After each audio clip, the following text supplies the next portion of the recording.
Hello friends, welcome to our channel.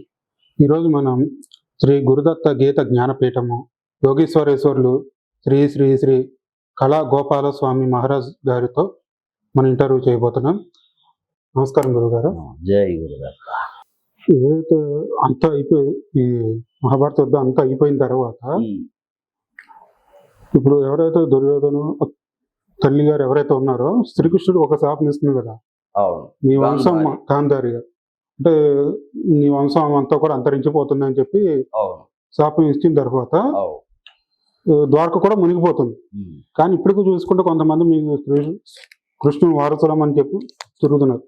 అలా ఆ విధంగా చూసుకుంటే అది నిజమా?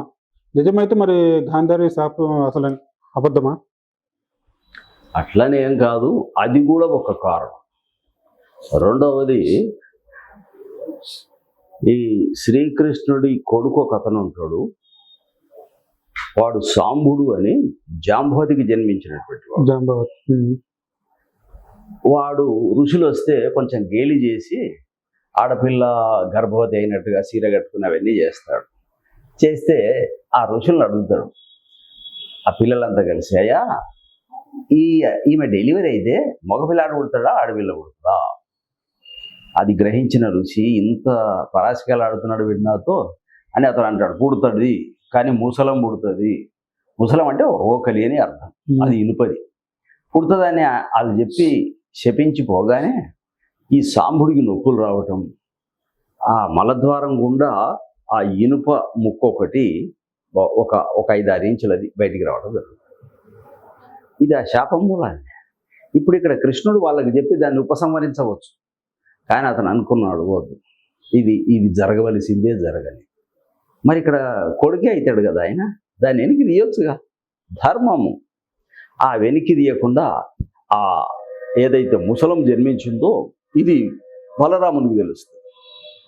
మరి ఏమిటి దీన్ని ఏం చేయాలంటే ఎంబడి దాన్ని మొత్తం రాకిపిస్తాడు ఆ రాళ్ళ మీద. అది రేణువులుగా అంతా మిస్ అయిపోయి చివరికి ఇంత పచ్చ మిగులుతుంది. ఇంకా ఇది రాకటానికి వీలు లేదు కనుక రేకు మాదిరి వెళితే ఆడు సముద్రంలో పారేస్తాడు. అదొక చేప తింటాడు.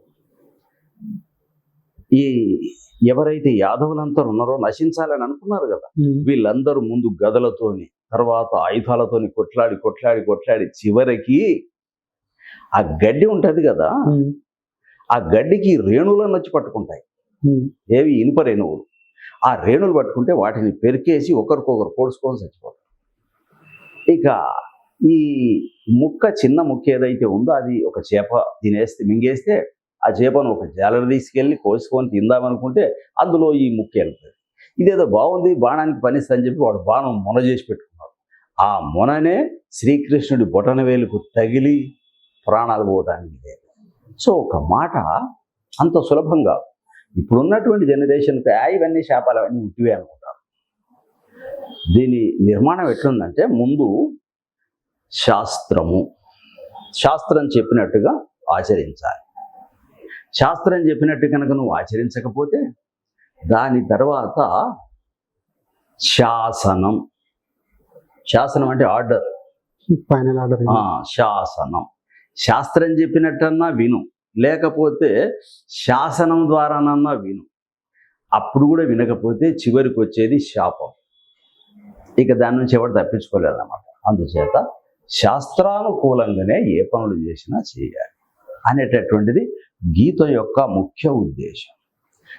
శాస్త్ర విధి మృత్యుజ్య వర్తతే కామకారత నస సిద్ధిం అవాప్నోతి న సుఖం న పరాంగతి. 16వ అధ్యాయం.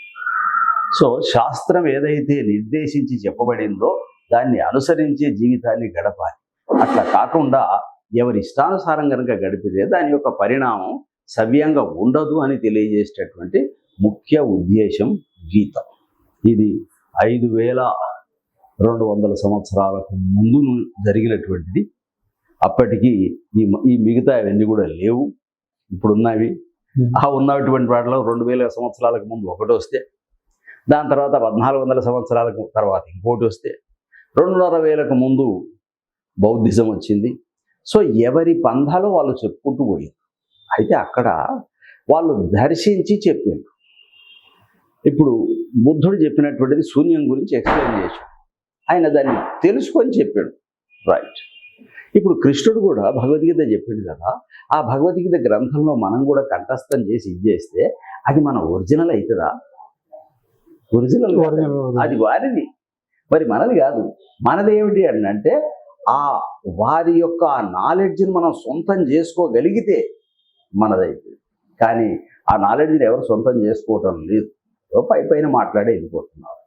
గీత అనేటటువంటిది నీ రాతను మార్చగలిగేటటువంటి ఒక దివ్య ఔషధం గీత, అది అన్నాడు.